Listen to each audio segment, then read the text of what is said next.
அந்த நீர்நிலைகளை பராமரிப்பது, நீர்நிலைகளினுடைய கட்டமைப்பை உயர்த்துவது, அப்படி இந்த சட்டத்தின் மூலியமாக அந்த வேலைகளை கொடுக்கப்படுகிறது.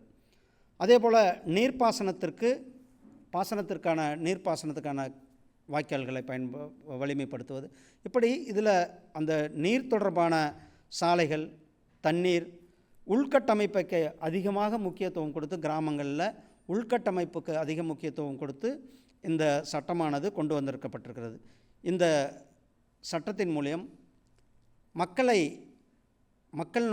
கிராமப்புற மக்களினுடைய அடிப்படை கட்டமைப்பை உயர்த்துவதற்கு இந்த 125 நாட்கள் அவர்களுக்கு விபிஜி ராம்ஜி மூலமாக ஒரு மிகப்பெரிய ஒரு வரப்பிரசாதமான இந்த திட்டம். இந்த திட்டத்தினுடைய மிக முக்கியமானதே ஒரு வெளிப்படைத்தன்மையோட, டிஜிட்டலைஸ்ட், ஒரு டிரான்ஸ்பரன்சியான செயல்பாடு இருக்க வேண்டும் என்பதற்காக இந்த திட்டம். அதுவும் இல்லாமல் இந்த திட்டத்தில் ஒரே வாரத்துக்குள்ளே அவர்களுக்கான சம்பளத்தை கொடுக்க வேண்டும் என்பதை வலியுறுத்துகிறது. ஒரு வாரத்தில் வாரம் முன்னாடிலாம் சம்பளம் லேட்டாக கொடுத்துட்ருப்பாங்க, அல்லது அந்த பஞ்சாயத்து தலைவர் நினச்சா. ஆனால் இது வாரம் அவர்களுக்கு சம்பளத்தை கொடுக்க வேண்டிய கட்டாயத்தை இந்த சட்டமானது ஏற்படுத்தி இருக்கிறது.